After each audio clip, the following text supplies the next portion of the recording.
ദൈവമുണ്ടെങ്കിൽ ആ ദൈവം തന്നെയല്ലേ തെറ്റു ചെയ്യിപ്പിക്കുന്നതും? പിന്നെ നരകത്തിൻ്റെ യുക്തി എന്താണ്? ഇതാണ് ചോദ്യം. കുറച്ചുകൂടി വ്യക്തമായി പറഞ്ഞാൽ, എല്ലാം നിയന്ത്രിക്കുന്നത് സൃഷ്ടാവാണ്. അവൻ്റെ റോളില്ലാതെ ഇവിടെ ഒന്നും നടക്കുന്നില്ല. അങ്ങനെയാണെങ്കിൽ നമ്മെക്കൊണ്ട് തെറ്റ് ചെയ്യിപ്പിക്കുന്നതും അവൻ തന്നെയാണല്ലോ. എങ്കിൽ പിന്നെ നരകത്തിൻ്റെ ലോജിക് എന്താണ്? ഒറ്റടിക്ക് പറഞ്ഞു കഴിഞ്ഞാൽ, ഓൻ തന്നെ നമ്മെക്കൊണ്ട് തെറ്റ് ചെയ്യിപ്പിക്കുക, എന്നിട്ട് ഓൻ തന്നെ നമ്മളെ പിടിച്ച് നരകത്തിലിടുകയും ചെയ്യുക. പ്രത്യക്ഷത്തിൽ ചോദ്യം കേൾക്കുമ്പോൾ വിശ്വാസികളുടെ മനസ്സിനെ വേദനിപ്പിക്കുന്ന ഒരു ചോദ്യമാണ്. എന്നാൽ ഈ ചോദ്യത്തിൻ്റെ ഉദ്ഭവം തന്നെ ഒരു തെറ്റിദ്ധാരണയിൽ നിന്നാണ്.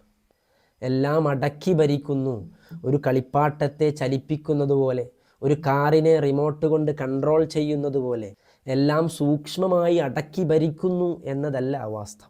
പിന്നെ അവൻ്റെ കഴിവ് കൂടാതെ ഒന്നും നമുക്ക് സാധിക്കില്ല.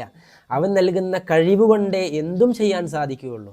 അവനിൽ നിന്നുള്ള ഒരു കണക്ഷൻ നമുക്ക് നൽകുന്ന ഒരു കണക്ഷനാണ് ഇതിൻ്റെ എല്ലാം നിദാനമെന്ന് പറയുന്നത്. ആ കഴിവ് ഉപയോഗിച്ചുകൊണ്ട് നന്മയും തിന്മയും വേർതിരിച്ച് മനസ്സിലാക്കാനും അതിൽ നിന്ന് ഇഷ്ടമുള്ളത് സെലക്ട് ചെയ്യുവാനുമുള്ള ചോയ്സ്, സ്വാതന്ത്ര്യം, അത് അവനിൽ മാത്രമുള്ളതാണ്.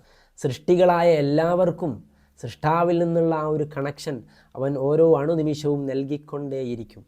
ആ കഴിവാകുന്ന കണക്ഷൻ ഉപയോഗിച്ചുകൊണ്ട് നന്മ ചെയ്ത് സ്വർഗത്തിലെത്താനും തിന്മ ചെയ്ത് നരകത്തിലെത്താനുമുള്ള പണിയെടുക്കുന്നത് അവൻ തന്നെയാണ്, അവൻ മാത്രമാണ്.